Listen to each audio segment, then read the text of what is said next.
Good morning बच्चों। BSc part first paper second में अपन आंशिक अवकलन पढ़ रहे हैं। ठीक है, माई सेल्फ डॉक्टर बीबी जैमिनी। पिछले टर्म पे मैंने आपको समघात फलनों के बारे में बताया था और समघात फलनों पर आधारित जो आयलर प्रमेय है वो भी अब मैंने आपको सिद्ध करके बताई थी। ठीक है, और उस पर आधारित सवाल भी अब जो फलन दे रखे थे उनको आयलर प्रमेय उनके लिए सत्यापित करके भी मैंने आपको बताया था। तो आपको समझ में आ गया होगा। ठीक है बच्चों, और कोई दिक्कत है तो आप उसके और सवाल करें, तो हम आपको कोई आपकी प्रॉब्लम आती है तो वो भी आपको हल करके बताएंगे। ठीक है, आज अपन एक नेक्स्ट लेक्चर लेते हैं। इसमें दो तरीके के फलनों के बात करेंगे अपन, संयुक्त फलन और अस्पष्ट फलन, कंपोजिट फंक्शन और इम्प्लिसिट फंक्शंस। ये दो फंक्शंस की बात करेंगे। ये क्या होते हैं पहले अपन इनको समझेंगे और इसके बाद में इनके जो डेरिवेटिव्स है, इनके अवकलन है, अवकलज गुणांक है, वो कैसे होते हैं, क्या होते हैं, उनके फॉर्मूले क्या होते हैं, उनके बारे में अपन पढ़ेंगे। वो फॉर्मूले भी आपको याद रखने पड़ेंगे, उससे आपको बेस जो सवाल है वो भी करके दिखाएंगे। ठीक है बच्चों, तो लेट अस नाउ स्टार्ट कि what are the composite functions. ठीक है, संयुक्त फलन क्या होते हैं। तो यदि u x और y का कोई फलन है, मतलब u is equal to F X Y, ठीक है, और x और y ये भी दूसरे कोई t जो वेरिएबल है, चर है, उसके फलन है। Means x is represented by phi T and y is represented by psi T. ठीक है, x is equal to phi T है और y is equal to psi T, ये कोई t के फलन है। तो उस केस में u को एकल स्वतंत्र चर t का संयुक्त फलन कहते हैं। ठीक है बच्चों, तो संयुक्त फलन समझ में आ गया आपको, कंपोजिट फंक्शन, कि u कोई कंपोजिट फंक्शन कब होगा, जब u एक्स वाई का फलन है और एक्स वाई भी कोई तीसरे चर का फलन है। जैसे यहाँ पे एक्स टी का भी फलन, एक्स भी टी का फलन है और वाई भी टी का फलन है। तो उस केस में u जो है वो t के रेस्पेक्ट में संयुक्त फलन होगा। ठीक है, u को एकल स्वतंत्र चर t का संयुक्त फलन कहेंगे अपन। अब मान लीजिए ये x और y दोनों t की जगह दो वेरिएबल के फलन होते तो means x is equal to phi t1 t2 and y is equal to psi t1 t2, मतलब दो चरों पर डिपेंड होते हैं x और y। तो उस केस में ये जो u फंक्शन है, u is equal to F X Y, वो दो स्वतंत्र चरों t1 एवं t2 का संयुक्त फलन कहलाता। ठीक है बच्चों, तो ये संयुक्त फलन होते हैं। आपको समझ में आ गया कि संयुक्त फलन क्या होता है। ठीक है, अब इस पे आधारित अपन कोई एक प्रमेय पढ़ते हैं। ठीक, संयुक्त फलनों पर आधारित प्रमेय है कि इसका जो संयुक्त फलन होते हैं उसको किस तरीके से डिफ्रेंशिएट करते हैं, उसका फॉर्मूला क्या होता है। तो प्रमेय क्या है कि यदि F X Y U equal to F X Y T का एक संयुक्त फलन है। ठीक है, संयुक्त फलन है, इसका मतलब x will depend on t and y will also depend on t। तो x is equal to phi T और y is equal to psi T है, ये दिया हुआ है। ठीक है, तो यदि u के जो पार्शियल डेरिवेटिव है, आंशिक अवकलन है, वो कंटिन्यूस है, मतलब ये किए जा सके, डेल u डेल x और डेल u डेल y निकाले जा सके। ठीक है, दूसरी तरफ ये भी कह रहा है कि x और y के अवकलज भी विद्यमान हो, मतलब dx dt और dy dt भी निकाले जा सकते हों। इन शर्तों के साथ में यदि ये शर्त मान्य है तो उस केस में अपन जो ये आपका फलन है composite function u f x y, इसका डिफ्रेंशिएशन होगा, वो ये बॉक्स में जो मैंने दे रखा ग्रीन बॉक्स में, वो होगा। क्या होगा, D U D T is equal to del U del x into D x D T plus del U del Y into D Y D T. इससे अपने को इस फलन का डिफ्रेंशिएशन ज्ञात किया जा सकता है। ठीक है बच्चों, तो अब इसको प्रूव करते हैं अपन। सिद्ध करने के लिए माना टी में इंक्रीमेंट लगा दिया अपन ने डेल्टा टी का, तो बिंदु क्या हो गया, एक तरीके से टी की वैल्यू वृद्धि होकर के क्या होगी, टी प्लस डेल्टा टी। इसी तरीके से एक्स वाई और यू में भी मैंने इंक्रीमेंट लगा दी, क्योंकि टी में जैसे इंक्रीमेंट लगाएंगे तो टी पे बेस्ड है सारे के सारे, एक्स भी टी पे बेस्ड है, वाई भी टी पे बेस्ड है और यू भी टी पे बेस्ड है। तो इनमें सब में डेल्टा का इंक्रीमेंट लग जाएगा। ठीक है, तो मान लीजिए एक्स में लगा डेल्टा एक्स का, वाई में लगा डेल्टा वाई का और यू में लगा डेल्टा यू, तो ये इनकी वृद्धि हो जाती है। ठीक है, तो उस केस में एक्स प्लस डेल्टा एक्स क्या हो गया, phi T plus delta T, Y plus delta Y क्या हो गया, psi T plus delta T, और यू प्लस डेल्टा यू क्या हो गया, F of X plus delta X and Y plus delta Y. ठीक है, ये यू प्लस डेल्टा यू हो गया। अब ये मैं इधर लेफ्ट हैंड साइड में यदि जो ये u है इसको मैं राइट हैंड साइड में ले जाता हूँ तो अल्टीमेटली डेल्टा u क्या मिला यहाँ से, delta u is equal to F X plus delta X Y plus delta Y minus u की जगह मैंने फलन रख दिया एफ एक्स वाई जेड। ठीक है, u की जगह में मैंने क्या रख दिया, एफ एक्स वाई फलन रख दिया। तो अल्टीमेटली डेल्टा u क्या मिल गया अपने को, delta u is equal to F X plus delta X Y delta Y minus F X Y. ठीक है, ये डेल्टा यू मिल गया। अब मैंने ये जो राइट हैंड साइड में जो टर्म है इसमें एक बार तो मैंने F X Y plus delta Y फलन जोड़ दिया और एक बार इसी फलन को मैंने घटा दिया। तो अल्टीमेटली क्या मिला अपने को, delta U is equal to F X plus delta X Y plus delta Y minus F X Y plus delta Y. पे एक टर्म तो ये मिल गई, इसको बॉक्स में रख दिया, और दूसरी जो टर्म है वो बॉक्स में मैंने रखा F of X Y plus delta Y minus F X Y. ठीक है, ये दो टर्म मैंने बना ली, दो टर्म के का बॉक्स में बना लिया। ये समीकरण नंबर 1 में मैंने दिखा रखा है, डेल्टा यू की वैल्यू है कोई। ठीक है, अब मैं ये इसमें आगे आपको लैग्रांजेज मध्यमान प्रमेय का यूज करता हूँ, तो वहाँ से ये जो इक्वेशन नंबर 1 है उसको मैं इस तरीके से लिख सकता हूँ। ठीक है, जो ये मैंने ग्रीन बॉक्स में दे रखा है, del u is equal to del x f x, x mean से partial differentiation of x with respect to x.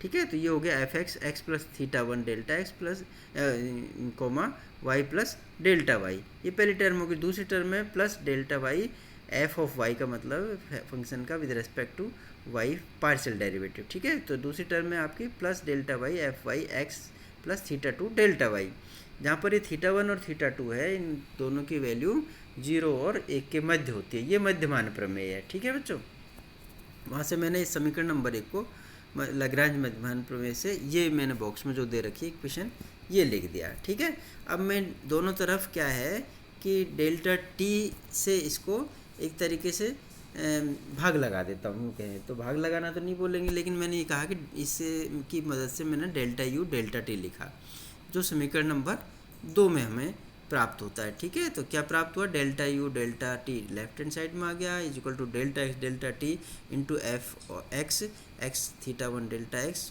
Y delta Y plus delta Y delta T F Y X Y plus theta 2 delta Y. ये समीकरण number 2 में हमें समीकरण number 1 से लैग्रांजेज मध्यमान प्रमेय के use करने पर मिल गया समीकरण नंबर 2। ठीक है, अब समीकरण नंबर 2 की मैं दोनों तरफ लिमिट लेता हूँ डेल्टा टी टेंडिंग टू 0। ठीक है, अब जब डेल्टा टी टेंडिंग टू 0 हो जाएगा इसका मतलब सारे increment will tend to 0, delta X will be tend to 0, delta Y will be tend to 0। ठीक है, तो ये लिमिट लेने के बाद में समीकरण नंबर 2 क्या मिल जाएगा अपने को, limit of delta U delta T tending to 0। ठीक है, इज इक्वल टू ये सारी मैंने लिमिट लेकर के बता रखी है आपको राइट हैंड साइड पर भी। तो इसमें सारी लिमिटिंग केस में अपन क्या करेंगे, डेल्टा टी को 0 रख देंगे, डेल्टा एक्स को 0 रखेंगे, डेल्टा वाई को 0 रख देंगे। तो ये जो डेल वाले आंशिक अवकलन वाले हैं वो आपके कंप्लीट डेरिवेटिव बन जाएंगे। ठीक है, डेल यू डेल टी हो गया आपका डी यू डी टी।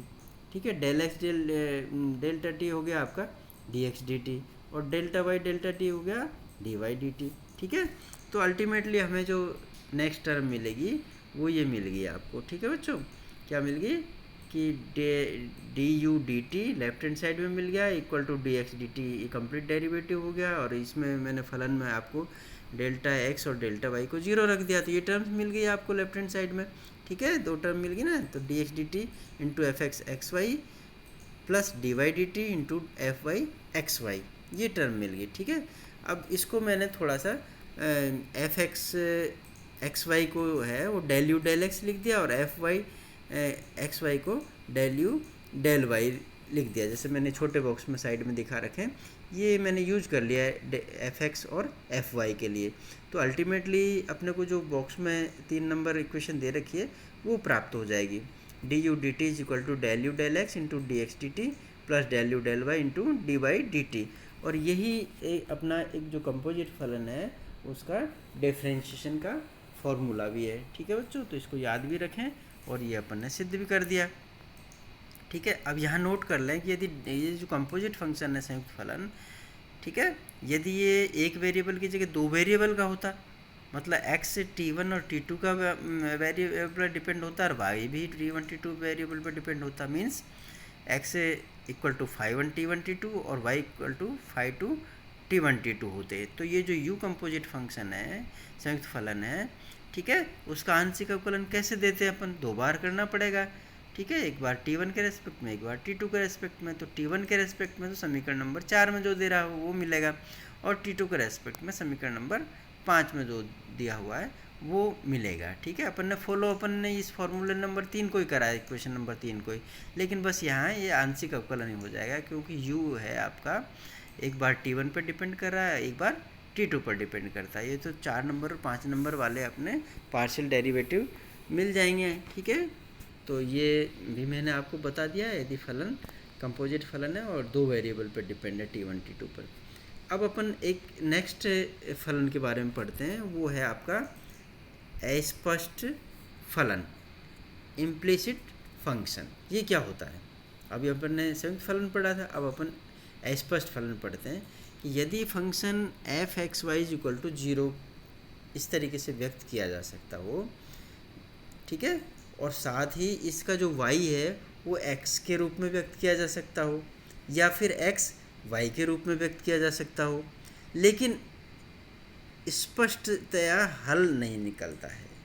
ठीक है, ऐसे व्यक्त करने के बाद में अपन को भी कोई इसका फलन का स्पष्ट हल नहीं प्राप्त होता है। तो ऐसे जो फलन होते हैं उनको अस्पष्ट फलन कहते हैं। ठीक है, कि अपन y को x की टर्म में लिख सकते हैं, लेकिन मतलब स्पष्ट हल नहीं निकलता है। ठीक है, x को y की टर्म में लिख सकते हैं, लेकिन स्पष्ट हल नहीं निकलता है। तो इसका मतलब है इस तरीके के जो फलन है उनको अपन इम्प्लिसिट फंक्शन कहते हैं, अस्पष्ट फलन कहते हैं। ठीक है, अस्पष्ट फलन के लिए जो डेरिवेटिव है, अवकल गुणांक है, वो अपन निकाल सकते हैं। मैंने ये एक आर्टिकल में आपको दिखा रखा कि यदि F X Y equal to C, C is any constant, कोई मतलब फलन है वो अवकलनीय है। अवकलनीय का मतलब इसका डिफरेंशिएशन किया जा सकता है। ठीक है, तो उस केस में D Y by D x is equal to minus del X upon del del Y से दिया जाएगा इसका डिफरेंशिएशन। ठीक है, और ये शर्त है अपने पास में कि जो नीचे वाली टर्म है D F D Y, it should not be equal to 0। यदि 0 नहीं होनी चाहिए, यदि 0 हो गई तो ये इनफाइनाइट हो जाएगा डी वाई डी एक्स, और इंडिटरमिनेट फॉर्म हो जाएगी, तो निकाल नहीं पाएंगे अपन इस चीज़ को। ठीक है, तो इसलिए ये अपन ने कंडीशन डाल दी कि जो डेल एफ डेल वाई है should not be equal to 0, 0 नहीं होना चाहिए, तब जा कर के डिफाइन होगा कि D Y by D x is equal to minus del X upon del F del Y. ये आपका अस्पष्ट फलनों का अवकल गुणांक है। ठीक है, ये अपन अवकलन करते हैं इस तरीके से। इसको मैं प्रूव करके भी आपको नेक्स्ट स्लाइड में बता रहा हूँ। ठीक है बच्चों, तो क्या करते हैं अपन, यहाँ फलन एफ एक्स वाई एक्स और वाई चरों का फलन है। ठीक है, तो y को f1 x के रूप में मैंने व्यक्त किया है, कि मान लिया कि ये y को x के टर्म्स में लिखा जा सकता है। तो इसका मतलब फलन एफ एक्स वाई एक्स चर का संयुक्त फलन हो गया। ठीक है, और यदि संयुक्त फलन हो गया x का, तो इसका मतलब संयुक्त फलन का जो डिफरेंशिएशन अपन निकालते हैं वो फॉर्मूला अप्लाई हो गया यहाँ पर। तो वो मैंने सब शुरू में आर्टिकल में आपको दिखाया संयुक्त फलन का अवकल गुणांक या उसका डिफरेंशिएशन कैसे निकालते हैं, वो इस फॉर्मूले से आता है। D F D X equal to del F del x into D X. यहाँ पे अलग अलग नहीं है, इसलिए एक बार एक्स के रिस्पेक्ट में डी एक्स से ही होगा, plus del F del Y into D Y by D X. ठीक है बच्चों, तो अल्टीमेटली समीकरण नंबर 1 में जो बॉक्स दे रखा है वो हमें प्राप्त हो जाएगा। ठीक है, लेकिन यहाँ इस समीकरण में डी एफ डी एक्स दे रखा है लेफ्ट हैंड साइड में, चूँकि फलन F X Y is equal to C constant है, तो इसका जो डेरिवेटिव है एक्स के रेस्पेक्ट में वो तो जीरो आएगा ही, कांस्टेंट का डेरिवेटिव तो जीरो ही होता है, जो समीकरण नंबर 2 में प्राप्त किया है मैंने। अब समीकरण नंबर 2 जो डी एफ डी एक्स है इसकी मान जीरो है, वो एक में रख देते हैं अपन, तो अल्टीमेटली अपने को क्या मिलेगा, D Y by D X जो मैंने इस बॉक्स में दे रखा है समीकरण नंबर 3 में, D Y by D x is equal to minus del F del X upon del F del Y, ये मिल गया अपने को डिफ्रेंशिएशन। ठीक है, कंडीशन अपन को डाल दी कि डेल एफ डेल वाई जो नीचे आ रहा है वो जीरो नहीं होना चाहिए, तो इस कंडीशन के तहत ये आपका क्या मिल गया, अस्पष्ट फलनों का अवकलन। ठीक है बच्चों, समीकरण नंबर 3 से।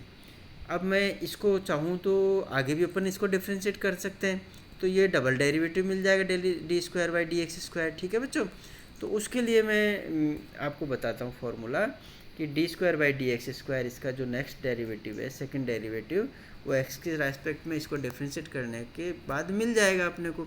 ठीक है, वो समीकरण नंबर 4 में मैंने दिखा रखा है, और यहाँ पर P Q R S T की टर्म्स में मैंने दिखा रखा है। ठीक है, तो D square by D x square equal to minus Q square R minus 2 P Q S plus P square T upon Q Q, ये मैंने नोटेशंस में दिखाया है आपको। सही, जो पार्शियल डिफरेंशिएशन के नोटेशन है P Q R S T, तो वो क्या होते हैं। ठीक है, ये यहाँ जहाँ पर P del F del X होगा, Q del F del Y होगा, R del square F del X square हो गया, S आपका del F del X del Y हो गया, और T है del square F del Y square. तो इन सब की वैल्यू अपन चाहे तो इसमें रख देंगे, तो ये एक्स वाई के टर्म्स में d square by D x square मिल जाएगा। लेकिन पार्शियल डिफरेंशिएशन अपन पढ़ते हैं वहाँ पर इन आंशिक अवकलन के संकेताक्षर है इनका उपयोग करते हैं, P Q R S T. ठीक है, इनका उपयोग करते हैं, तो इसलिए उसको थोड़ा सा फॉर्मूला छोटा भी लिखने में आ जाता है, और अल्टीमेटली ये नोटेशंस स्टैंडर्ड नोटेशंस हैं आंशिक अवकलन के लिए, तो इनको आप ध्यान रखें। ठीक है, तो आंशिक अवकलन के हिसाब से, जो नोटेशंस के हिसाब से मैं जो समीकरण नंबर 3 है, ठीक है, D Y by D x is equal to minus del F del X upon del F del Y, इसको भी पी और क्यू में लिख सकता हूँ। तो ये अल्टीमेटली ये जो बॉक्स में समीकरण नंबर 5 में मैंने दिखा रखा है आपको, d Y by D x is equal to minus p by q where q should not be equal to zero, ये इस तरीके के फॉर्मेट में पी और क्यू में इसको रखा जा सकता है। ठीक है बच्चों, तो आज मैंने आपको संयुक्त फलन और स्पष्ट फलन के डिफरेंशिएशन के बारे में बताया। अब इस पर बेस्ड कुछ सवाल देख लें, एक एग्जांपल देख लेते हैं, उससे आपको क्लियर हो जाएगा कि ये डिफरेंशिएशन को कैसे सत्यापित करते हैं। ठीक है, अब जैसे ये फलन है, आपको f दे रखा है एग्जांपल 1 में, x y square plus x square y square, मैंने इसको समीकरण नंबर 1 दे दिया, और ये साथ के साथ में x और y के जो मान है वो t की टर्म्स में भी दे रखे हैं, जो समीकरण नंबर 2 में दिया हुआ है। x है 80 स्क्वायर और y है 280। ठीक है, तो अब आपको स्पष्ट दिख रहा है कि f एक्स वाई का फलन है, और x t का फलन है, और y भी t का फलन है। ठीक है, इसका मतलब क्या हो गया, f क्या हो गया आपका, कोई भी कंपोजिट फंक्शन हो गया, मतलब संयुक्त फलन हो गया। ठीक है, अब अपने को संयुक्त फलन के डिफरेंशिएशन का फॉर्मूला तो पता है ना।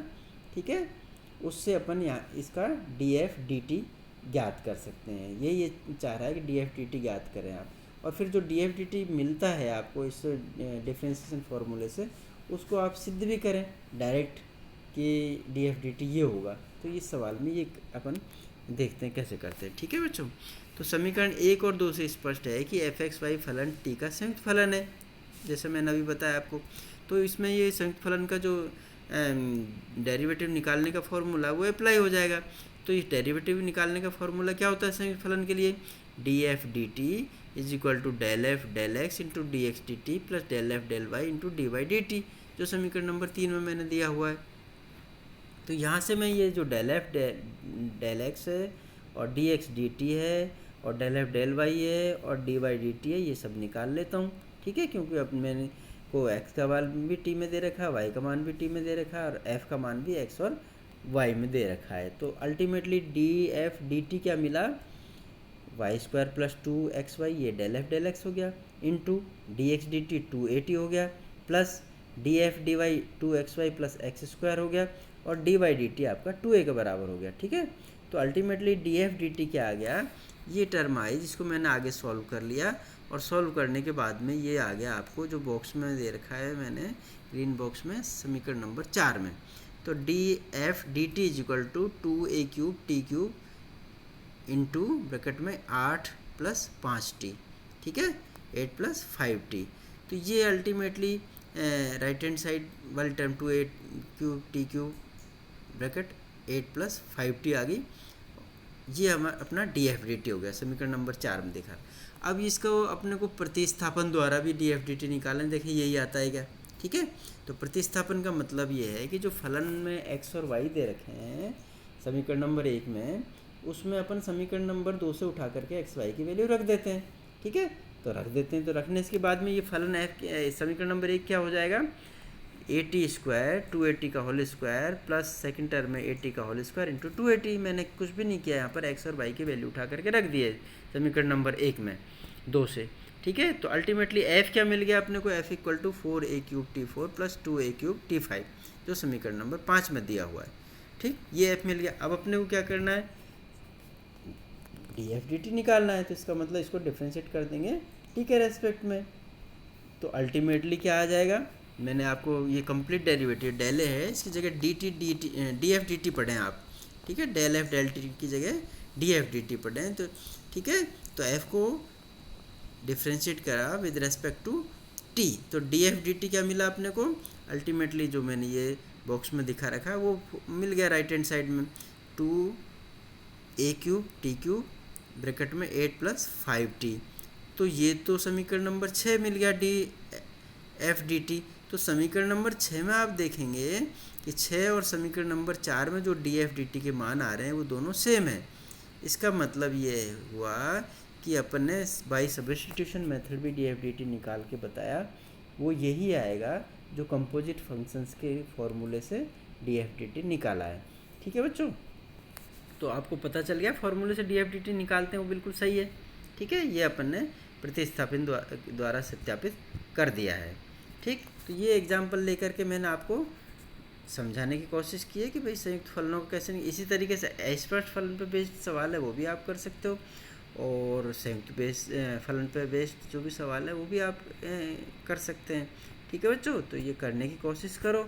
आप बहुत सारी एक्सरसाइज दे रखी है, सॉल्व अनसॉल्व सवाल सारे हैं, उनको आप सॉल्व को भी अनसॉल्व सवाल मान करके करने की कोशिश करें, प्रैक्टिस हो जाएगी अच्छी, तो आपको कॉन्फिडेंस आएगा, ठीक है बच्चों। तो सवाल करने की कोशिश करें, कुछ सवाल मैं भी आपको आगे असाइनमेंट्स में दूंगा, उनको आप प्रैक्टिस के तौर पर लें। यदि आपसे वो उनको कोई डिफ़िकल्टी आती है उनमें, तो मैं आपको उनको करके भी बताऊंगा, ठीक है बच्चों।